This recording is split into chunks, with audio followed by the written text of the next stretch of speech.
You know, right. The podcast that uncovers the origin stories of some of the biggest names in sports, media, entertainment, comedy, and so much more. Nick Durst here, along with Joe Calabrese and Joe. Our guest today, maybe he is a southpaw, but on stage he's a real knockout. That was awesome. Yeah. So the podcast that specializes now in all things entertainment, reality TV, comedy. He's had a special produced by Pete Davidson.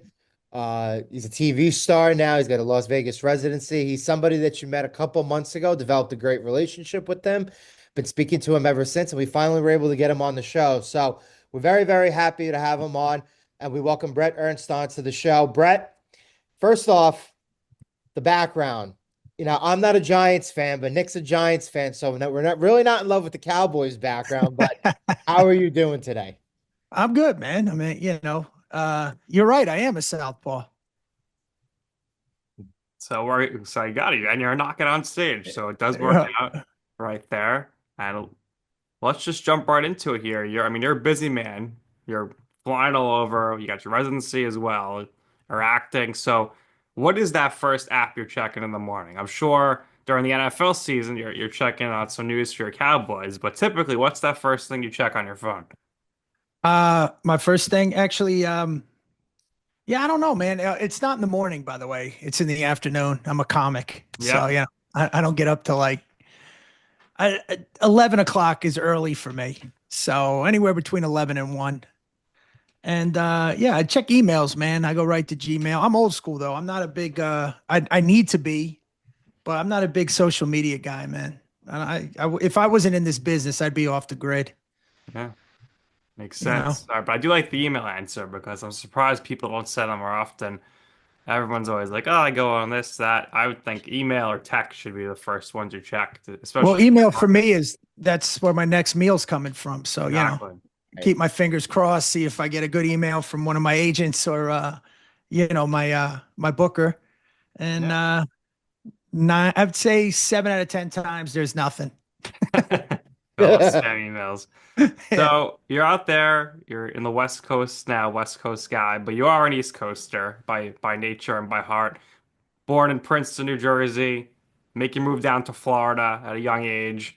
So what was it like growing up on the East Coast and ultimately later in life, making that transition to the West? Well, I moved a lot, man. It's really hard to say where I'm from. I'd say South Florida if you put a gun to my head, even though I moved down, I was born in Jersey. We moved to West Virginia, then back to Jersey, then down to Florida, then back to Jersey and down to Florida. So I went to like 15 schools. Wow. So I kind of, which is very common, by the way, in South Florida. They're usually everybody's from the northeastern region. Yep. Uh, I consider, I guess, South Florida really my home, even though I did a lot of growing up in North Jersey. So, um, it was fun, man. I mean, I'm of a different era probably from you guys. I'm a Gen Xer, so things were a lot different when I was growing up. And I think I grew up. I had the best of both worlds. Mostly I moved to Florida my freshman year of high school. So there couldn't have been a better place to go to high school than South Florida in the 80s, man. It was Oh phenomenal. yeah, I can imagine. Oh, it was great between the spring break and the strip and the high schools and the football and there was teen clubs everywhere. It's just South Florida's its own thing, man. Yeah. Now I know you're a big sports fan. Did you play any sports in school? I played in high school and in college. I was a strong safety. Oh, I played a tight end in high school and then I moved to like a run support outside linebacker in college. So, but Very, very. again, different era. I couldn't play today. Yeah, no, I was gonna say, I guess since we're on the topic of this, doesn't really come up often, but now I know a lot of people in my close circle who are migrating to South Florida, but specifically a little more closer to Fort Lauderdale than Miami, because I mean Miami's a headache, right? I mean, how has it Yeah. changed through the years? Now it's like you just want to avoid that place at all costs, right? Well, yeah, before I got into comedy, I was in the nightclub business. So I actually lived in Fort Lauderdale, well, Broward County. And then Miami in the early to mid 90s was South Beach was like the place to be. It was crazy, man. And it was a good time. But now, yeah, everything's overpriced. It's like here in Vegas too, man. Right. I was literally going to say the same thing. The Like Vegas, everything's douchey, bro. Like how many the, speakeasies? the influencers they've taken over and they've ruined mostly everything. Let's be real. I think it'll level out, but I mean, what bothers me, and it's not a bit, but like everywhere I go is a speakeasy. And it's like, dude, I just want a steak. I don't want to answer a question and pick a door. You know what I mean? I don't give a shit that my glass is smoking.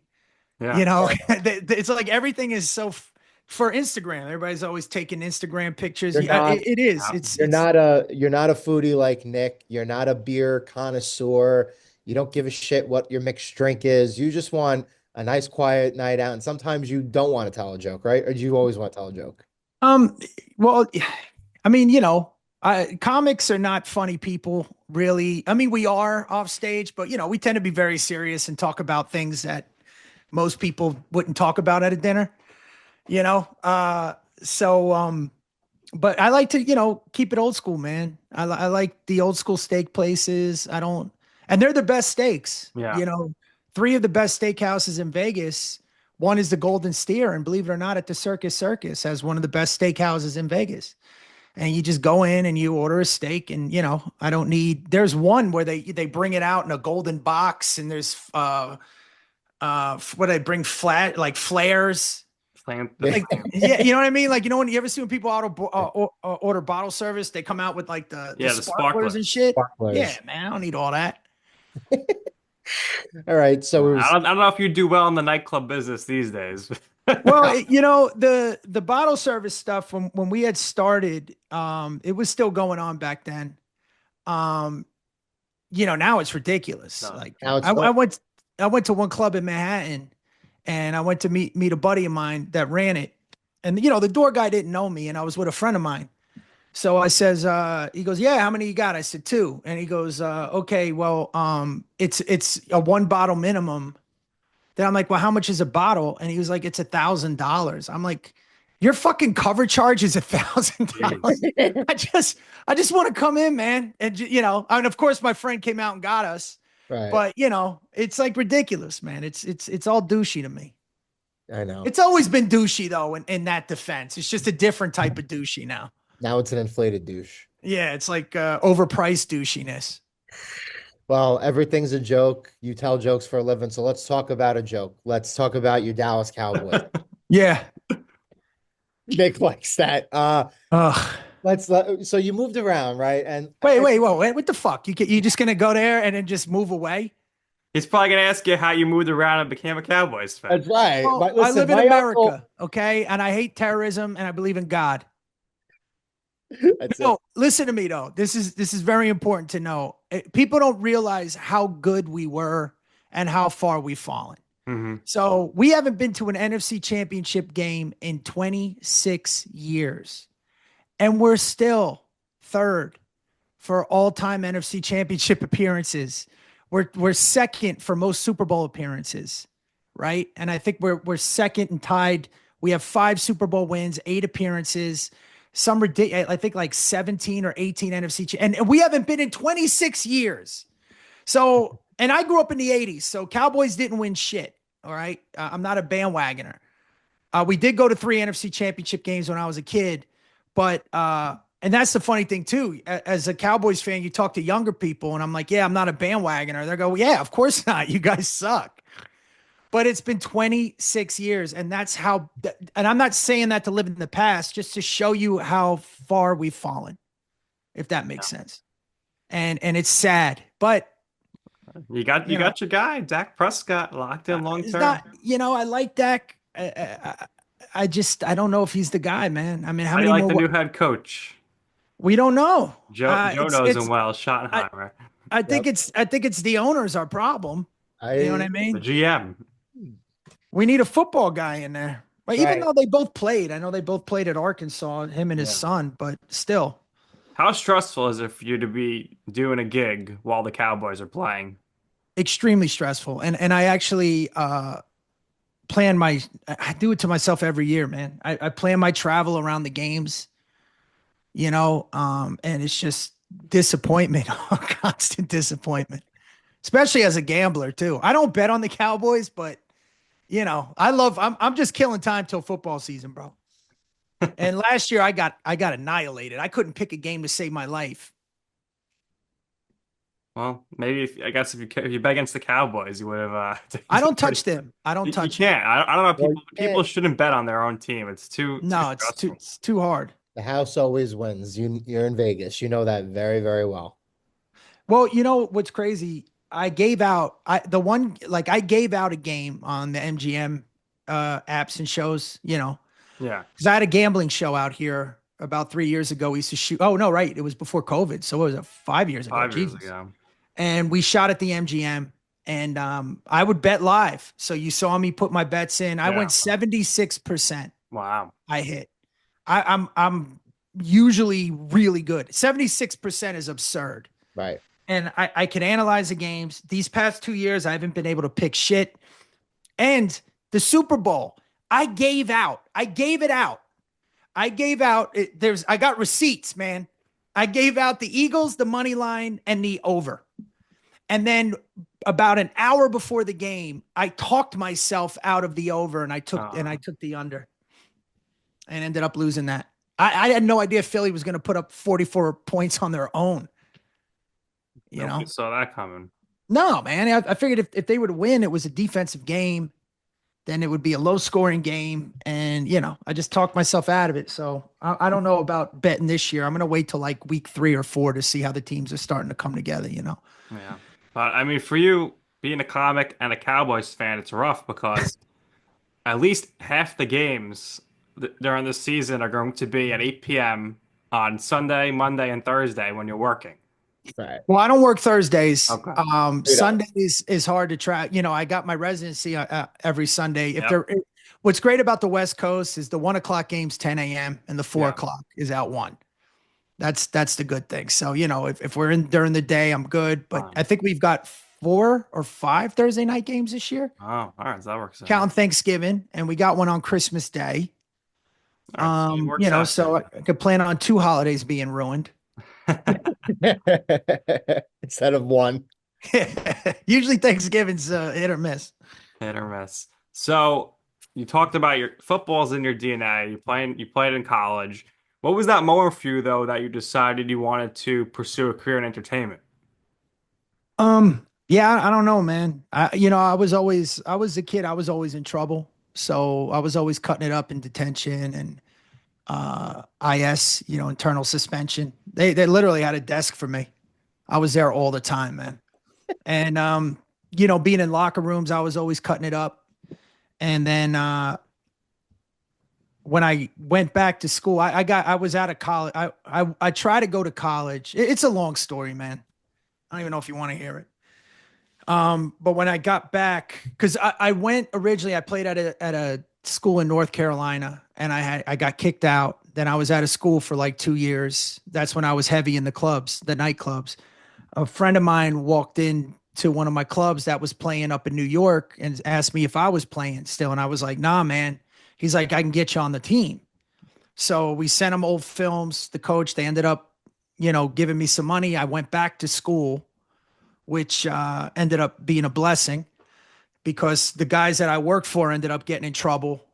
And then that was a whole other story. So I went up there and I started playing again. And then while I was up there, I I had a friend of mine that was like, "Yo, you should do that. You should do comedy." I always thought about it because, I was always telling stories and stuff. And then when I came home, I kind of saw a thing for an open mic, and then I went up, and then never stopped getting up since then. That was a 1995.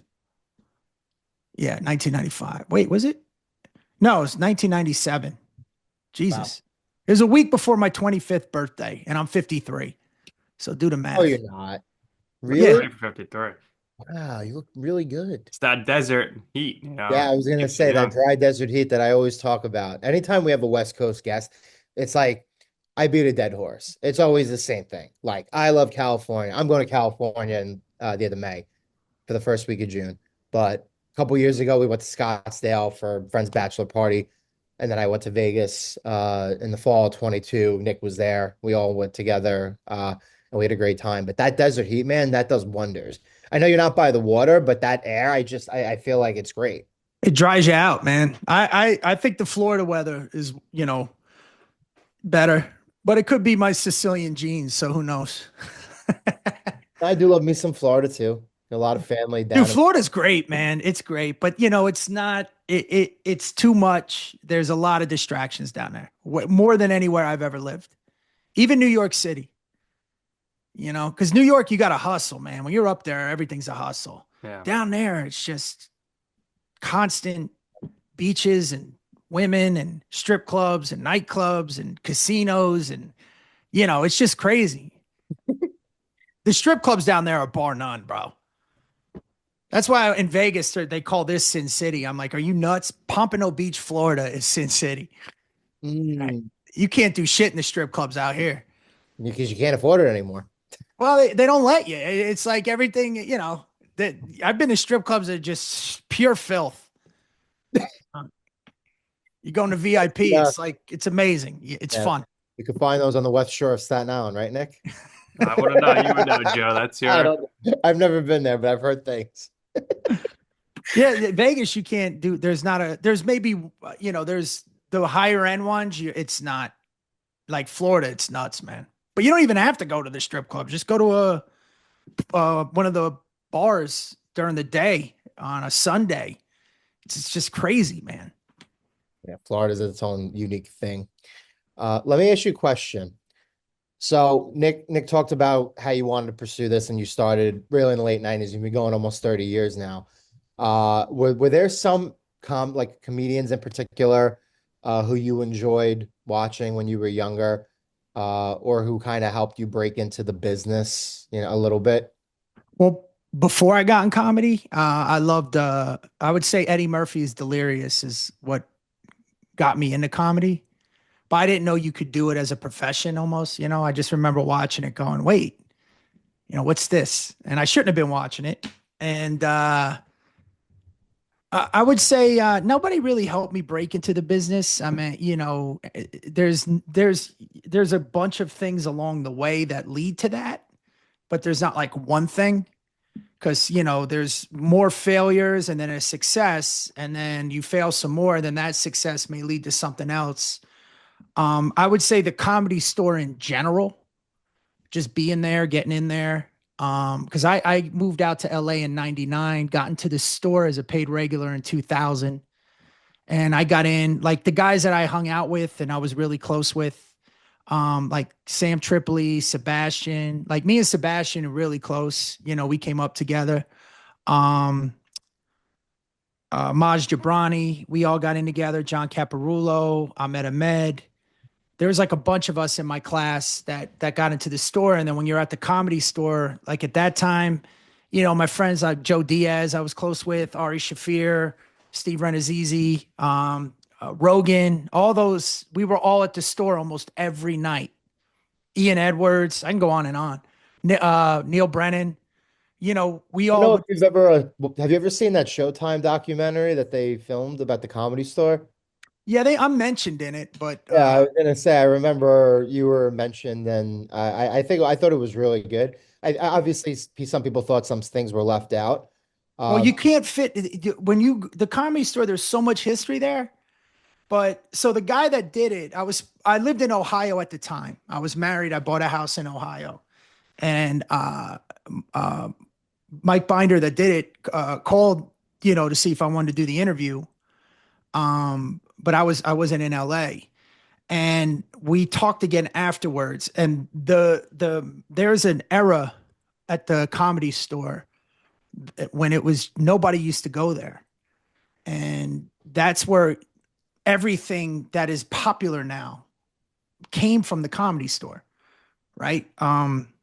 Kill Tony was from the Belly Room.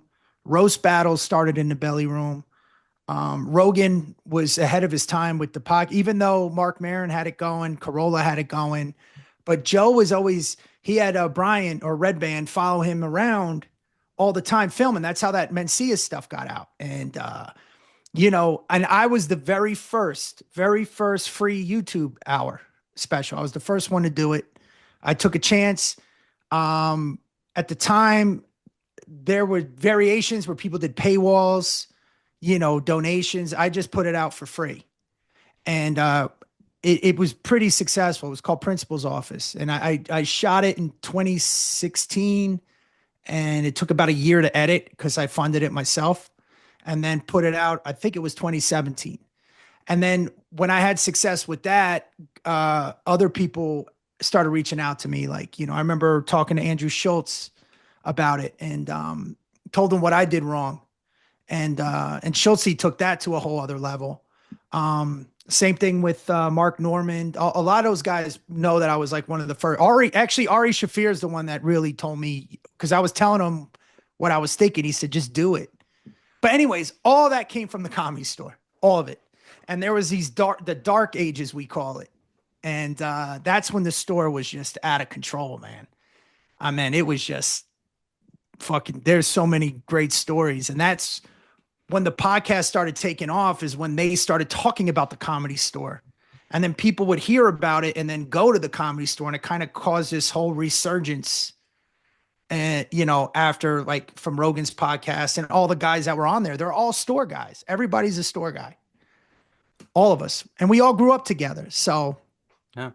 So it was kind of like that whole community mentored me, if that makes sense. We fed off each other. We learned from each other. There was a comic named Freddie Soto, rest his soul. I used to watch him go up at like 12:30 in front of like 20 people and just reset the room. And, you learn, because what Mitzi used to do at the store is she never had a host. So we all piggybacked. So whoever went up, you had to follow. And in my 20s, how many times were you rejected by Mitzi before you became a regular? I was rejected once, but that's because she didn't remember. So how it works, the process works is a paid regular has to recommend you. So I was doing, I was maybe 3 years in before I moved to LA. And Jimmy Schubert was the one that recommended me. And then I got another recommendation. So the way it works is that you have to do 3 minutes at the showcase. And then Mitzi will say, call back for 6. And then you call back for 6. Then she'll say, call back for 8. And then you call back for 8. And then they'll let you know if you become a paid regular after that showcase, or if you can be an employee. Because if she thought you were funny but not there, she would make you an employee and you can work the door and get spots on a Sunday. So I did 3. She told me to call back for 6. I did 6. Then she told me to call back for 10. It was 6th and 10. So I called back for 10. And at that time, Freddie's wife, Freddie Soto's wife, her name was Corey, was the booker. So she said, well, Mitzi didn't put you on the call back for 10 list. So then she said, let me talk to her. So then she called me back and said, look, she didn't even remember you doing the 6, but I booked you for the 6. So let me rebook you for the 6 and we could do it again. Then Corey left, and Duncan, Duncan Trussell, he became the booker. So then Duncan was the booker, and then I had to start at 3 again. So I was waiting for the next showcase. Well, what happened was there was a show called Rock Comedy that used to be Tuesday nights at Dublin's, which was like one of the biggest shows in LA. They started doing a Wednesday at the main room at the Comedy Store. So Maz Jabrani was supposed to go up, and he said, hey, Mitzi's watching. I'm going to put you before me so she can see you. So I went up, had a great set. And Mitzi called me over and said, call Duncan tomorrow. So I called Duncan the next day, and Duncan was a dick. He's like, yeah, do you have a truck? And I'm like, no, why? He goes, because Mitzi needs somebody to help her move. And I'm like, are you fucking serious? Then he's like, no, she made you a paid regular. So I kind of got rejected, but then if that makes sense. Yeah, I kind of backdoored it. And then I was a paid regular there in 2000, and I've never left. Yeah. So, what do you remember I know about it's a long, when you boring first story, but started getting paid for comedy? And when did you kind of realize, okay, I actually this can be my career now? And was there any like, was there, 7 years in. okay, was there a particular big break or big show for you? I got the New Faces in Montreal and I went up in '03 and I got a development deal out of it. And then I got another development deal the following year. And then, I started getting I was on Comedy Central's Premium Blend. And then I got a late night talk show host, like Yeah. a set. I'm Yeah. fucking, I can't even talk right now. And then I started getting little things that was giving me credits. And then I went on tour with Vince Vaughn. He did a documentary called The Wild West Comedy Tour. And it was me, Sebastian Maniscalco, John Caparulo, and Ahmed Ahmed. And we shot a documentary, which kind of helped, along the way. And then I started getting booked in the comedy clubs. And then that's when I stopped. I didn't have to, work. That was about '03. I'm sorry, the thing came out in '08. I got the deal in '03, '02 and '03. But it was a good money, so I was able to live off of it and then Yeah. just keep working, if that makes sense. All right. And then when did you But start? wait, really quick, back then it was much easier to sell because morning radio was a big thing, Oh yeah. right? Yeah. So you would go in the night before and do the local markets. And then when you're on the radio, they may not know who you are, but when you're talking about what you've done, that always piques interest to say, "Oh, let's go see him." Yeah. So we could sell tickets more just on credits back then. Now it doesn't really matter. Like Cobra Kai is one of the biggest shows in the world, and most people that recognize me from the show don't even know I do stand up. Right. And then if I go into the morning radio shows, there's maybe 5 left in the country that even have an impact like they used to, if that makes sense. But if this was 15 years ago and I was on Cobra Kai, I'd probably be selling Right. every show because you'd be on the radio, then like, oh, that's cousin Louie, Yeah. if that makes sense. So Yeah. How did you originally break into acting? just through stand up, people would be at the shows. The first I was on Young and the Restless like the first 3 years, but like as a background guy, and then I got upgraded to like a waiter at the coffee shop, and then they gave me lines. Like it's called an under five, so it's under 5 lines. And then I got booked on CSI, just as a guest star. And then Weeds was like the first show that I ever worked on where I actually recurred. And it was 2 episodes. I was this Armenian guy. I killed her husband. Her husband was a DA agent. And then I was getting little guest star roles. I booked a shit ton of pilots, but they never got picked up. Yeah. And Cobra Kai was the first show that I've ever booked where I was recurring in almost every episode. And, I became a character on the show and was with them for 6 seasons, if that makes sense. And that's like 22 years later. Yeah. So, Cobra Kai, though, incredible show, incredible run for you. And that's kind of, got, like you said, it got a lot more notoriety. Maybe didn't impact things in the comedy club, but what was that ride like for you being cousin Louie for all those years? well, dude, I'm laughing to myself because this story is all like, it's all over the place, man. There's so much that goes into what we do. If people even knew what we've done. I mean, even like in Sebastian's book, he talks about a gig we did in a boxing ring, right? Where like you you have all these ups and downs and successes and failures and then dry runs where nothing's happening and then all of a sudden boom, and I don't know if it's a good or bad thing, but I was I was thankful for the opportunity. I remember, you know, trying to cherish every moment I was on set and in rehearsals and stuff because I know this could be it. This could be the last thing. You know what I mean? And so I tried to be in the moment, but when you're used to being kicked around in this business, it's hard to Yeah. stay happy, if that makes sense. It's hard to stay content because I got to find my next meal. It's a constant hustle. And you know, it's funny. I know a lot of successful, financially successful, like super successful people that still are conditioned that way. Yeah. You know, one of my friends would never have to work again, but he's just for years, it's just constant no's, no's, no's. You get a yes, and then, you know, back to the no's again. And, you know, you have to really have tough skin Yeah. and be okay with failure in order to succeed in this business. So I mean, it was a fun run. It's over now, but I was never like, this is it. You know what I mean? You just Yeah. can't, even if it is it, you can't, you're just Yeah. conditioned to get beat. You just never know what these executives are going to want. I mean, even Sebastian, him and Tony Danza had that pilot, and it got no, and I'm sure the networks are kicking themselves now years later. So you don't know, They don't, you're not really impressing an audience. You're in pilots. It seems like you're just impressing, one guy or lady in a suit.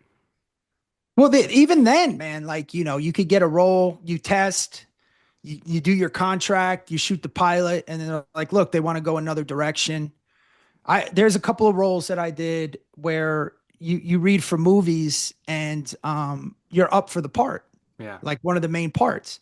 But what you don't know is that they've already offered it to other actors, bigger names. Mm. So you're their backup plan, right? And if they accept the contract, then they're like, look, we really liked you, but we're gonna let you now play, you know, the guy that walks in and says hi, Yeah. as opposed to, you know, it's you know, it's just par for the course, man. That's why I tell people, if they break in this business, don't take anything personally. You never know why they're saying no, Right. ever. A lot of contingencies. That's Oh, just there's so the many. nature of the show business. That is what it is. There's so many. And that's why I just always focused on comedy, just being really, try to be the best that I could be at this art form that I love, which I do. And you know, now there's always been shortcuts, by the way. Always, even in the beginning. You know, I came up in a unique period in comedy where I was at the very end of the development era because I had two deals from it. Then it stopped. Then it was the reality shows started taking over. And you know, there was just reality show guys that were trying to do comedy. Yeah.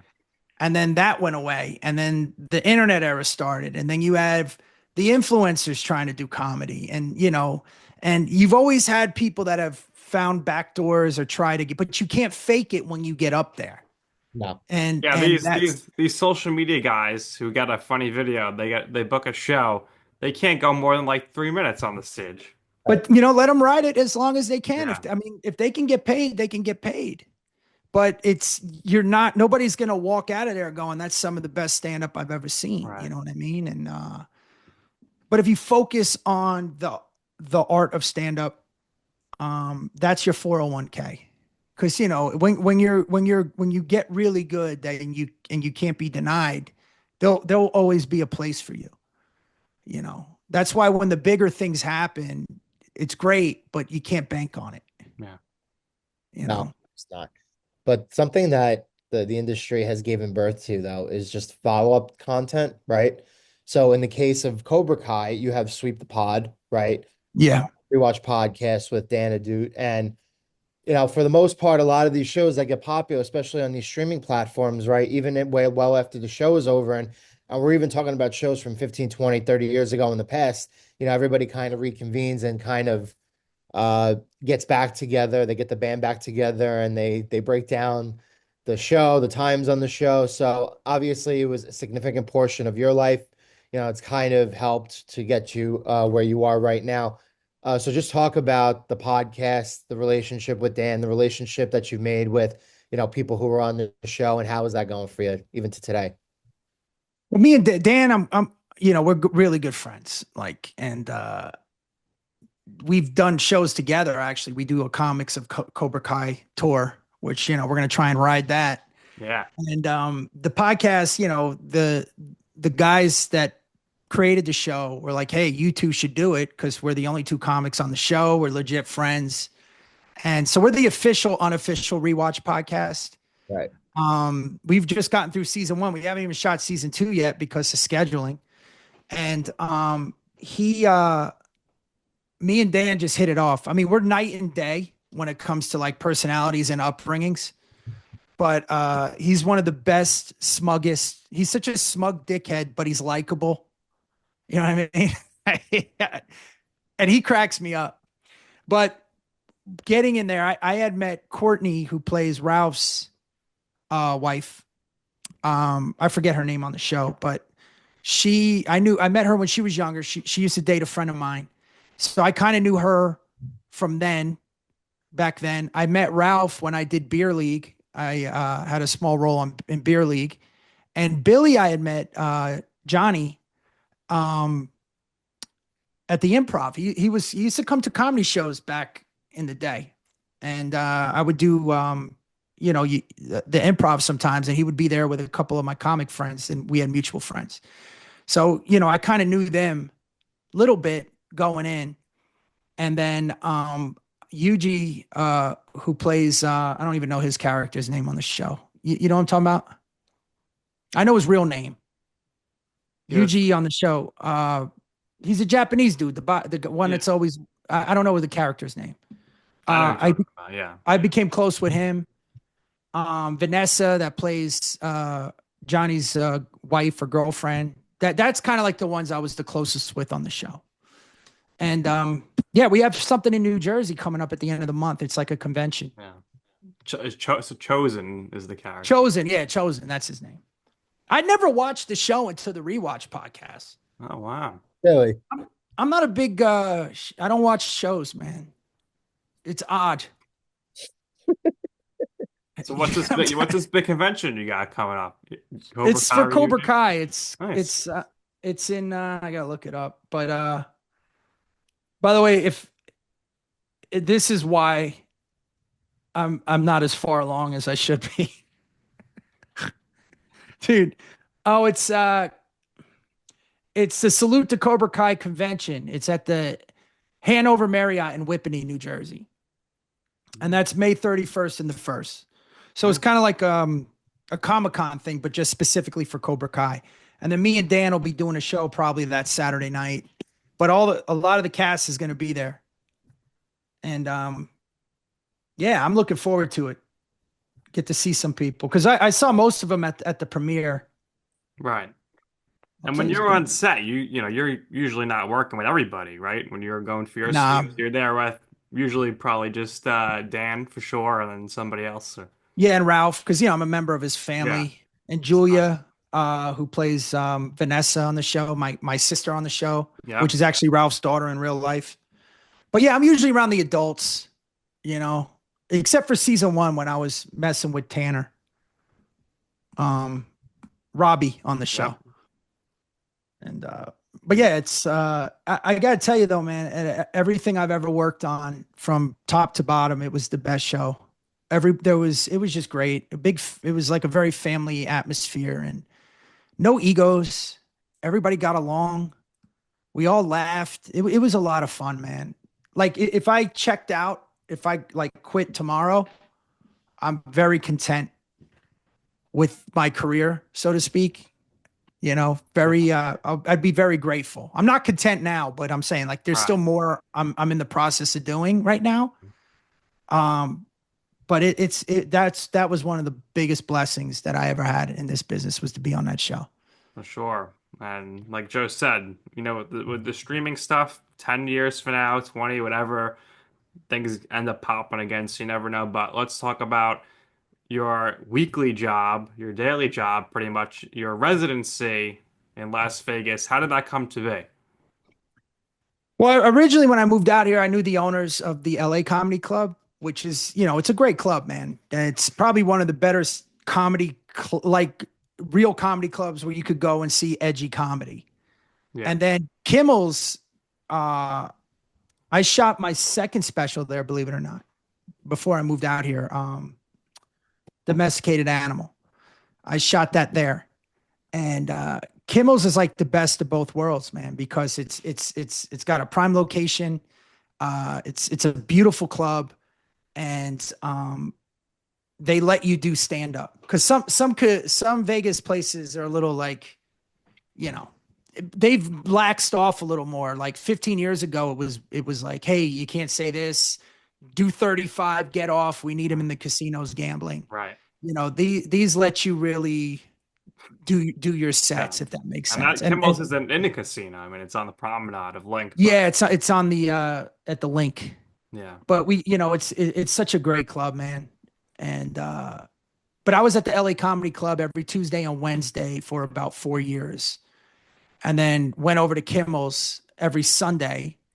And we're actually going to be doing a comics of Cobra Kai there once a month uh, at their club. And then, I'd still do weekends there, or I think we're going to be doing a weeknight now, everything. But, as a comic, I just need a place to get up and practice, keep working. That's what I loved about the LA Comedy Club. I was doing an hour and 15, 2 nights a week. Because I do a two-man show because I talk, as you could tell, I talk a lot. Um, Well, it's the Italian Sicilian. yeah. We talk a lot about nothing. Nick, sound familiar, right? Sounds like you, Joe. Keep going. I wish it was I wish it was simple. I wish I could tell you I grew up in one place, I wish I had could one talk without my hands experience. either. Huh? I wish I Yeah, could right. talk without my hands either. No, Touchdown. I'm saying though, I wish this story was simpler. It's just a lot of Then it moving wouldn't be parts. interesting if it was simple. I mean, the interesting stuff is the failures, man. That's the fun stuff. And it's crazy. People don't realize that. Like I've been in it, what is it, almost 28 years. And I look back on, we always joke about and laugh about when we bombed, when we embarrassed ourselves, when we, that's the fun part of it. But it's a long journey, man. It's long, complicated. Especially my childhood. I mean, I went to 15 fucking schools, man. The new guy in school, that was it. That helped a lot in comedy. I'll tell you that. The first time I stepped on stage, everything made sense. Yeah. I remember thinking, wow, I'm comfortable up here. I was never nervous, none of that shit.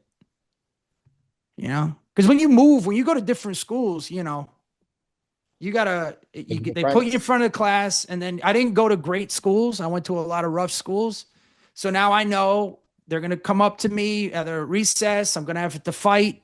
Yeah. You get in about 3 or 4 fights the first 2 weeks. Then you make friends. That's the thing with guys, though, right? Like if you're good in sports, or like let's say a dude kicks my ass, I want to be friends with him. You're like, hey, this is my guy. Boys will be boys. Yeah. I most of my closest friends I met, we've had physical altercations when we first met or something. You know what I mean? It's like how guys bond. Right? It's like shitting on each other. Right. Make fun of each other. You got to rough each other up a little bit. Yeah. It's just an odd way that we bond. Yep. Nick, he's speaking my language. Looks like I gotta get out to Kimmel's Club in Vegas. What do you think? Listen, I saw him and our other former guest, Butch. Best show in town. Dude, me and Butchie do that show. I've known Butch forever, man. He was Butch, very good. he's one of the best guys you'll meet. Shout out to Butch Bradley. Yeah, Butchie's a great dude. We've been friends a long time. Absolutely. Can't wait to show Butch the show. This interview when it's done. I might be in Vegas when I'm out there. It's Well, not, come, hit us up, man.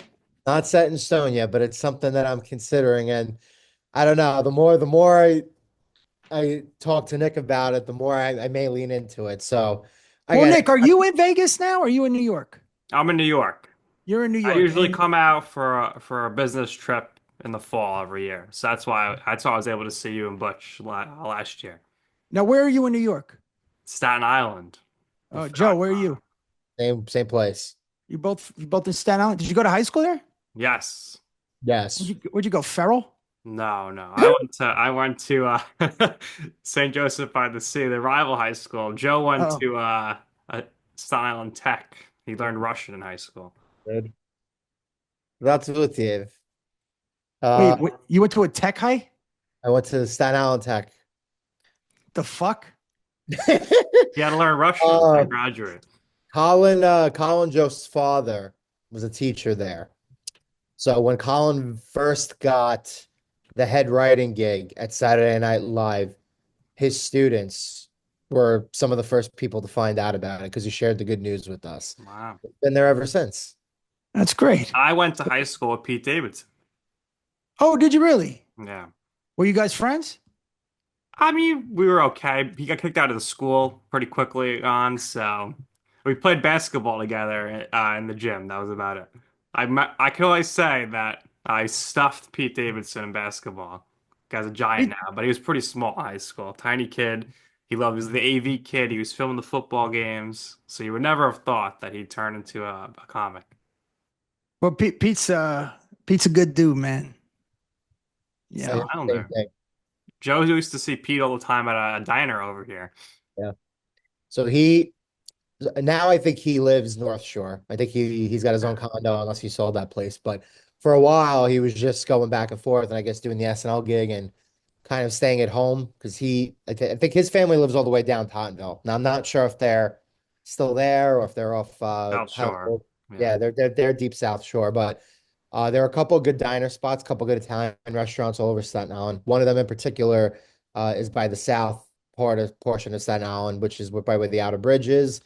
And I would go there late at night when I used to work late nights in Secaucus, New Jersey, when I was at the MLB Network building over there. So late one night, my cousin was like, "Let's go get dinner." Late dinner. It was like 2:30 in the morning, and sure enough, as we're walking in, he's kind of with his friend, secluded at the bar over there. You could tell he was probably high as a kite. And as soon as we walked into the place, no joke, Brett, we were the only other two people in the place with him and his friend. And he made eye contact with us as soon as we walked in, and all we did was gave like a little like,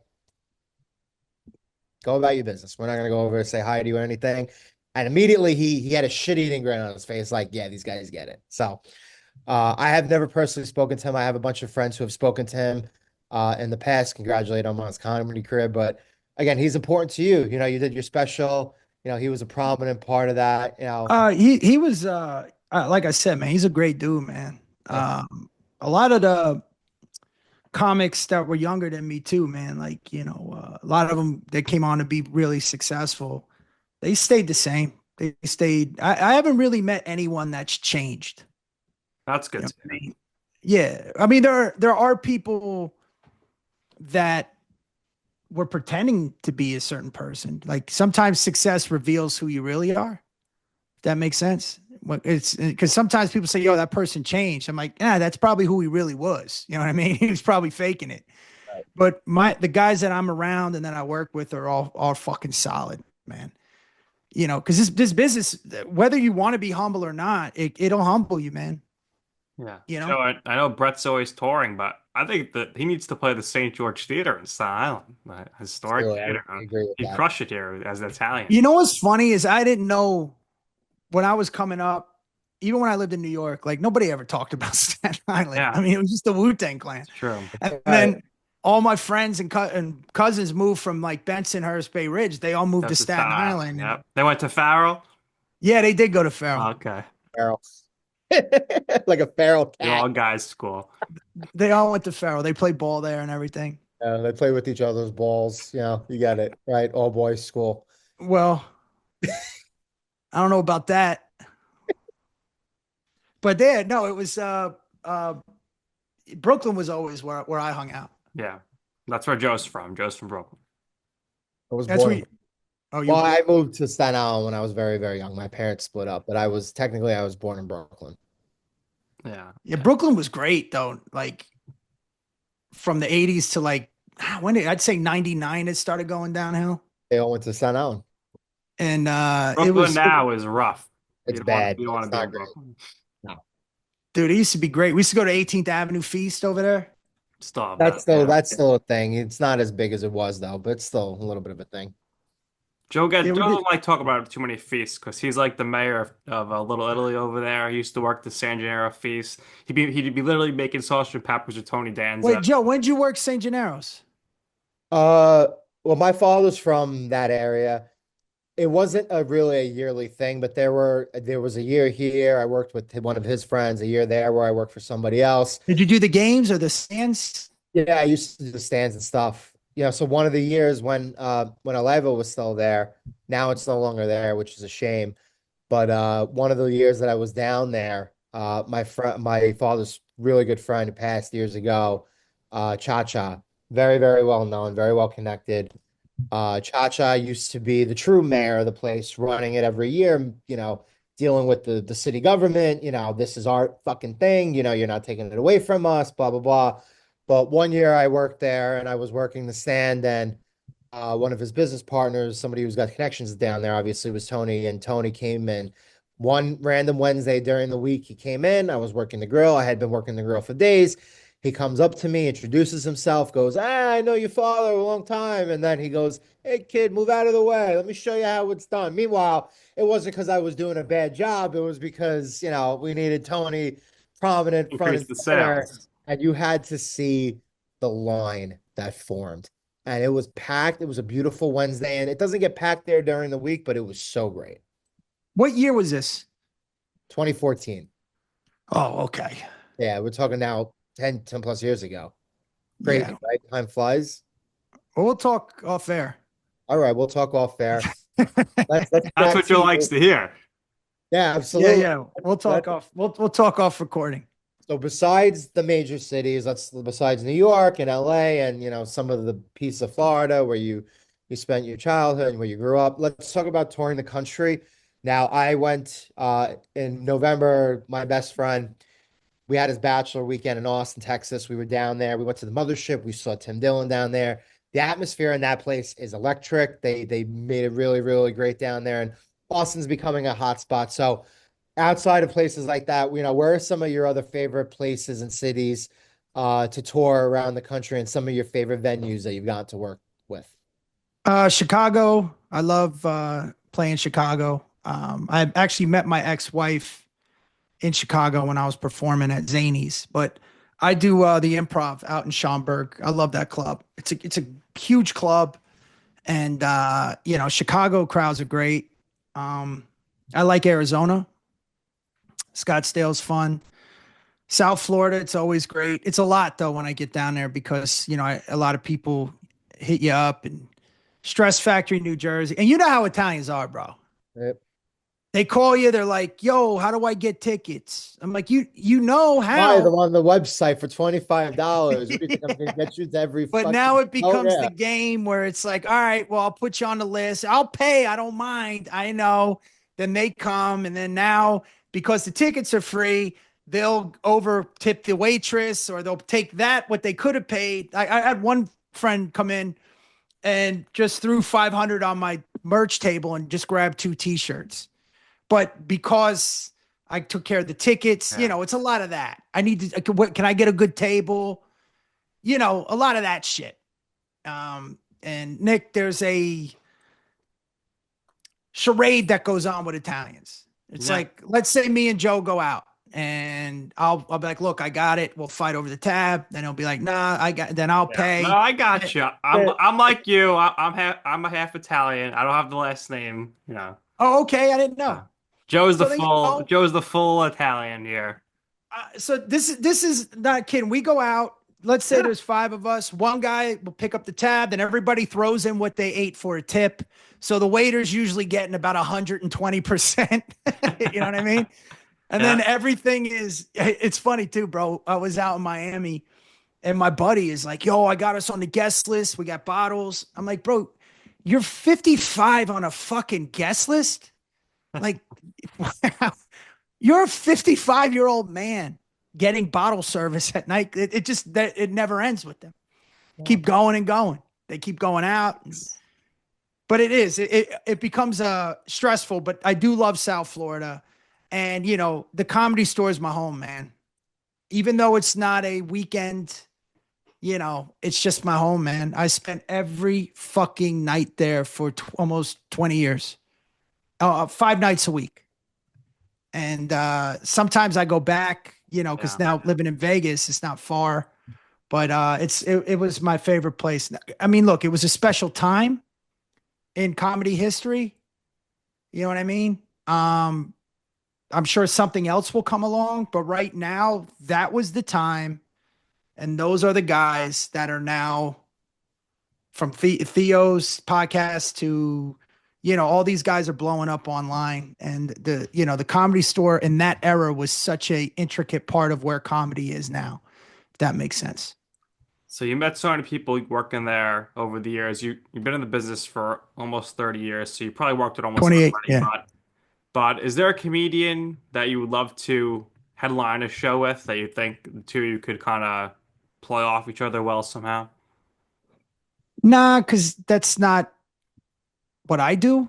And my favorite comics aren't that way either, you know? Um, but my favorites, I mean, but I'm still friends with them. So it's like I'm not that I'm biased. So objectively, I obviously love Bill Burr. Obviously love Sebastian. I mean, Paul Verzi, I love. He's one of my closest friends. There's guys that like Dove Davidoff. Do you know Dove? I Oh, do. yeah, he's phenomenal. Um, Godfrey, Bobby Kelly, you know, but we all go back. It's like, we just all for 20 something years, we just all know each other. It's not, I can't, it's not like, I guess, all right, if I were to go from the past, like I would have loved to have done something with Eddie Murphy. Like Eddie Murphy was the one special I watched, and I was Yeah. just, that was Eddie Murphy's Delirious. Yeah. I'm just, Is I there, still watch it. you don't have to give a name, but are there some comics you worked with that have been like total jerks? I mean, there's some of the, a lot of some of those guys, they're not in my circle, but they talk out of both sides of their mouth. Yeah. I can't hang with dudes that talk about other dudes, man. It's weak to me, Okay. but you get some of those, man, you know, but like I said, my crew's pretty solid, and we're all genuinely close friends. I mean, we went to each other's weddings, and, I remember, Easter, we would go to church together, and then like Steve Simone, I don't know if you know who Steve Simone is. We would go to church together, have Easter Sunday dinner together. We celebrated weddings and births and unfortunately deaths. I mean, it's almost 30 years of friendship with some of these guys. And it's cool though, because it's like, you got the kids you went to elementary school with, the kids you went to high school with, the kids you went to college with, you may have played ball with. This is an extension of that, right? These are guys I grew up with in comedy. Yeah.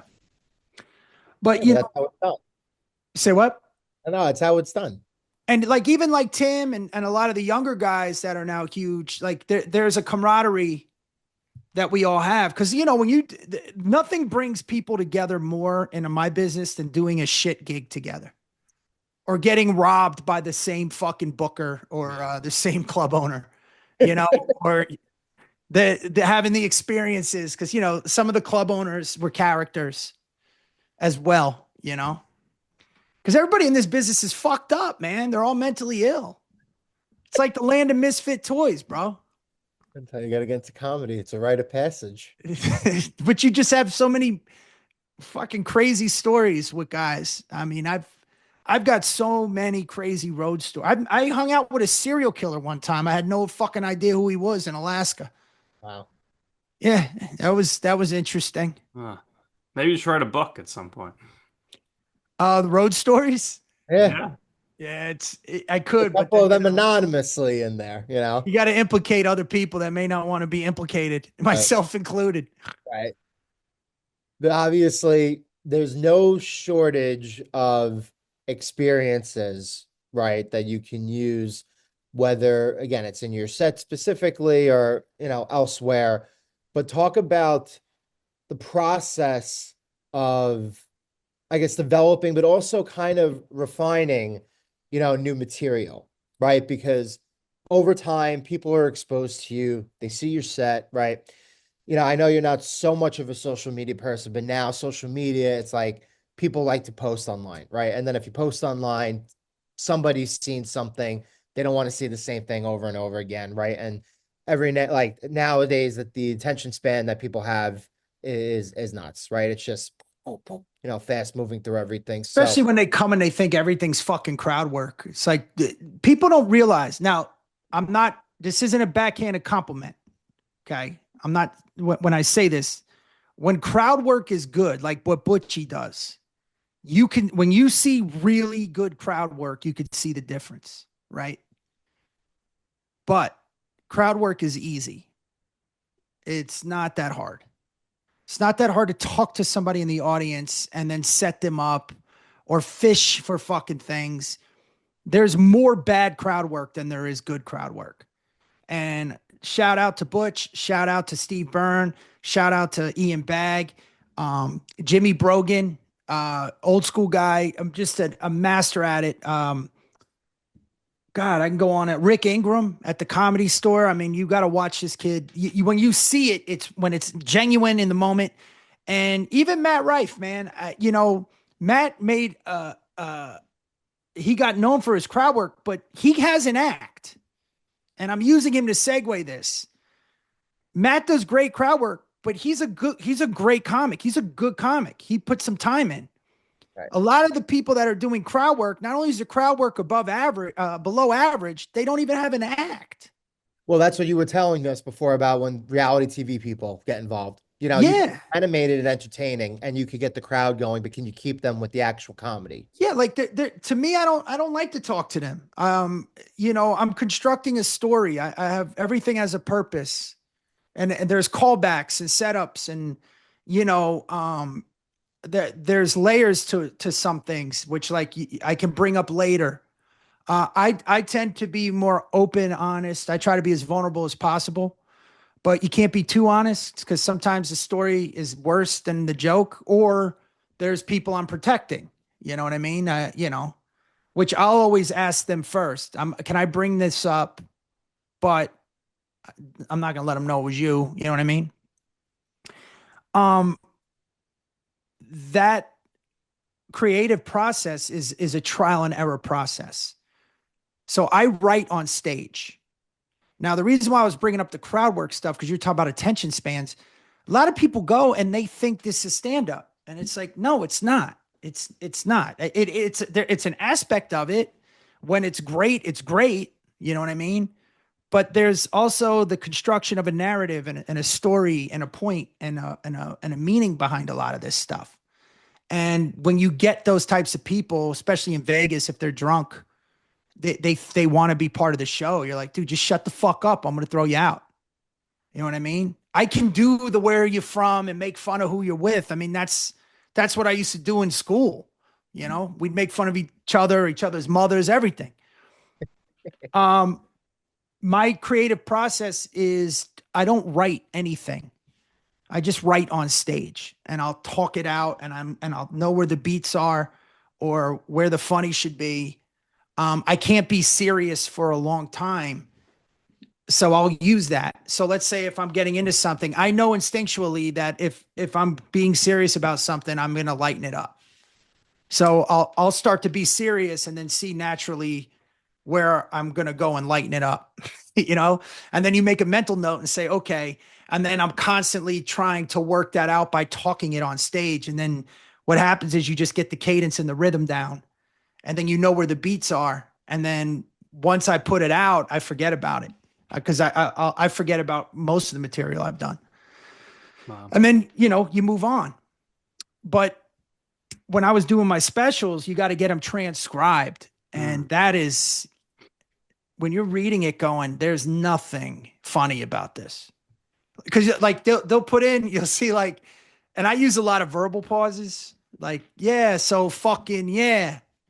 And there's like curse words and then a pause, and then there's nothing funny.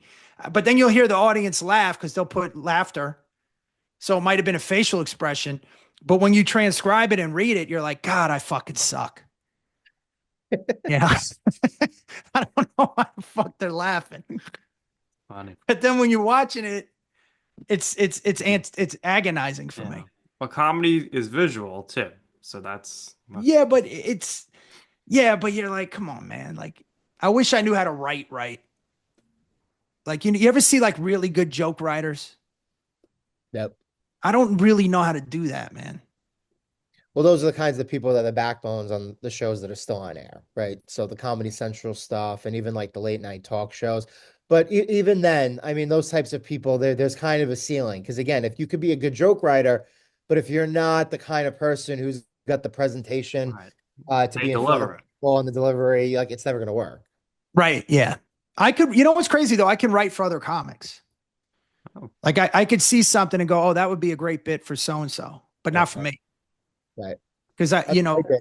I actually did that when I was in Austin. I went to so everybody left and I went to like a Sunday free comedy show. And there were like two people in particular that I just thought were really hilarious. And I followed them on Instagram. And there was one I thought of something and I was like, hey man, I don't want to intrude on anything, but this led to this. And I think this would be a good joke and a good fit for you if you think you can incorporate it. And he loved it. And he was like, yeah, I'm going to try to do this. Thank wow. you for your Maybe input. you should be a So comedy writer, Joe. yeah, maybe. well, Could I be. take tags, man, like from other comics. Yeah. I call it the Because like a lot of comics don't want the help. They think they it's know better but than everybody else. you know what it is? It depends on who's it from because it doesn't take away the originality. It's just could be something you're missing. And if you could give a good tag, we do it all the time. But it's almost like if you're staring at a crossword puzzle for so long or one of those word searches, and then a fresh pair of eyes come and they're like, oh, look, there's the word. Yeah. Because you're staring at something for so long, you end up missing things. And then when a good guy, a good comic comes along and says, you know what could be a good angle on that, or you know, it'd be a good tag for that. And you're like, oh shit, thanks, man. Cause now that enhances it more. You know what I mean? Not the bow tie, which is the final, but like I call it the peppering, the jabs in within the premise, within the bit. I like to get laughs in the setup. The tags are great for that. Yeah. But they're few and far between when a comic can do it. But if it's a good comic and somebody I'm close with, I'll be like, yeah, what do you got? Nice. I've had some open micers come up to me, man, or people that were like guest setting on my shows because I always try and give a guest set to somebody local, if I'm in town. And you get some really, really good local talent.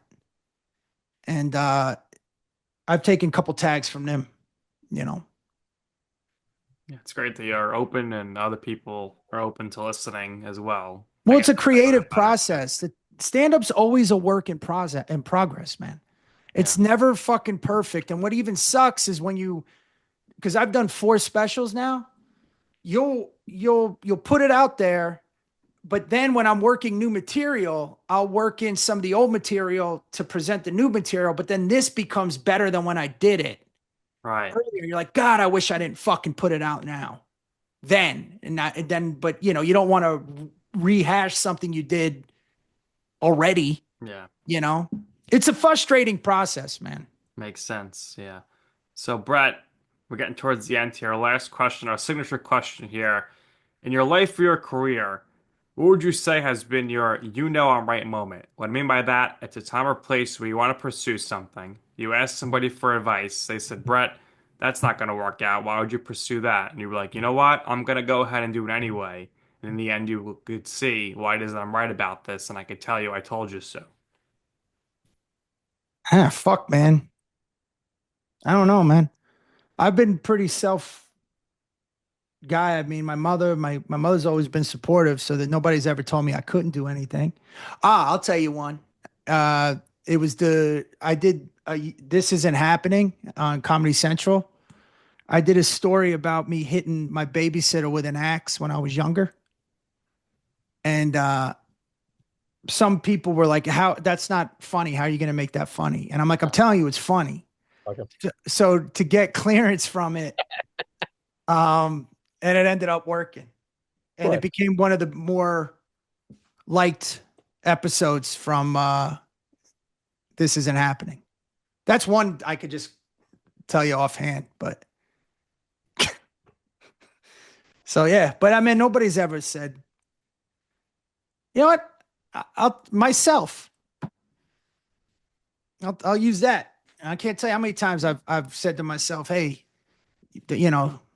maybe you shouldn't do that." That I'm like, "Nah, fuck it. What do you got to lose?" And then I had to tell myself I was right. Well, that's good. It's called self-motivation. I'm dead serious, man. I've never had anybody tell me. I've always just I've been by myself a long time, man. So, I was very fortunate to not have a lifeline, if that makes sense. Because you meet people that have options. When you don't have any options, this is the only option I got is to keep going. Once you get past the point of no return, you can't fucking turn back, and you just got to keep moving. And like I said, my brother, my mom, my everybody in my circle never fucking said I couldn't do shit. They're always very supportive. So I never had to deal with that. Never had the pressure of like a rich father saying, you have to take over the business if this doesn't hit in 3 years. I never had any of that shit, which people don't realize that, people always talk about when rich kids, and I used to do that when I was younger. Because when you're a lower income type person, you're always like, fuck that kid. He had a spoon in his mouth. Sometimes that's a curse, man. When you have those kids that they have parents with money that are trying to have them to make them do their own thing. I never had that. So I consider that a blessing, you know. Absolutely. I don't know if that answered your fucking question. I just I keep, think it did. It absolutely did. I And know this is the most all over the place interview. no, we're good. We've had some interviews that have gone way off. The most over the place, and it was a great interview about just we had Woody Page on from Around the Horn ESPN. He Uh-huh. was Oh, he's all over the great. place. He went, All over the I think place. it was 2.5 hours. It was Nuts. crazy, It was but it was good two and a awesome half interview. hours. Yeah. Do you cut this up or you just let it play? Just let it play unless we have to Right. cut for some technical difficulties. Usually, Right. But we that's got to talk off everything's the camera, by the authentic way. stuff. Yeah, we got to talk. Yes, we'll talk off camera. But, to your point, last point here before we wrap up. I mean, we listen, Nick and I are from Staten Island, right? So, what we'll say is the mentality of, I guess, having your parents, if you come from that setting, kind of guide you and kind of steer you away from certain things just because this worked for them or they don't think this is going to work for you. You're very happy, you're very honestly, there are a lot of people out there who don't have support systems, right? And despite the fact that you had to bounce around when you were younger, you have a great support system when you're older. And again, like I told you before, you look fucking dynamite 53. I would have never guessed 53. I would have said 44. I would have said early to mid 40s for sure. But regardless, you look good. And Bret, we appreciate your time. We'll Well, by talk. the way, you're acting like 44 is young.